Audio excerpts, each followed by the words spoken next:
everyone. Welcome to Sweet Statistics. I'm Nicole Alioto, and this week we'll talk about measures of central tendency with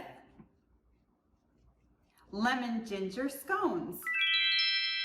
So to measure different measures of central tendency, I asked 15 people to rate these lemon ginger scones on a scale from 1 to 100. Here are their ratings. Now, 1 would be the worst, 100 would be the best. So you can tell that they had some positive remarks, but let's find out what is the measure of average. And we can use mean as a measure of average, median, or mode. So let's use all three. Let's look at our data again. For an arithmetic mean, we need to sum all values and divide by the total number in our sample. That gives us a mean of 79.6, which is like a C+. I wonder if negative Nicole gave it the 1.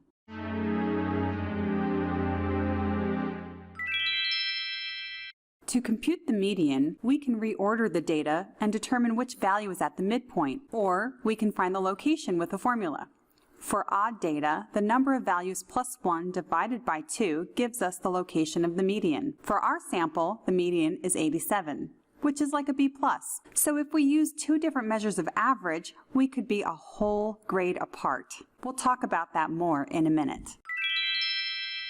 The mode is our most frequently occurring value. For our data set, we can see that it is 90. If you have a large data set, you could look at a frequency distribution to determine which is the most frequently occurring value. If you have a tie, your data could be bimodal or multimodal. With our data set, the mode is 90, which is like an A-. How can it be that our average could be a C+, B+, or A-?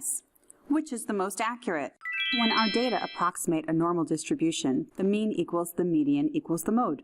So any one of these would be a fine measure of central tendency. However, when the data are skewed like those in our data set, we saw that the three measures are different and can lead to different implications. For skewed distributions, the mean is pulled toward the tail or more extreme values. In our data set, the rating of 1 pulled the average, measured by mean, down so that the low rating had a measurable influence on our average using the mean. Imagine the skew in the other direction, like salaries at a company where most employees are at a low to mid-range, but the CEO is at an extremely high salary amount. Would a mean be an accurate indication of the company's average salary? Therefore, a median is a more accurate measure of average when we have a skewed distribution. Typically, we don't see mode reported for interval or ratio data, but it is the only one to use for nominal or ordinal data. Considering our skewed distribution, the median of 87 is our choice for measuring average.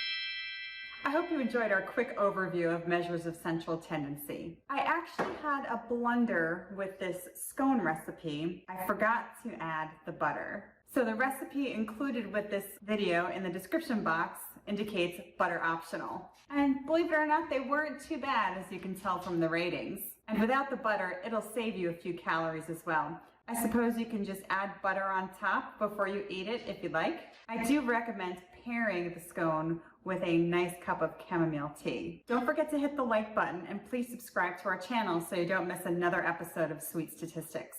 Have a significant day.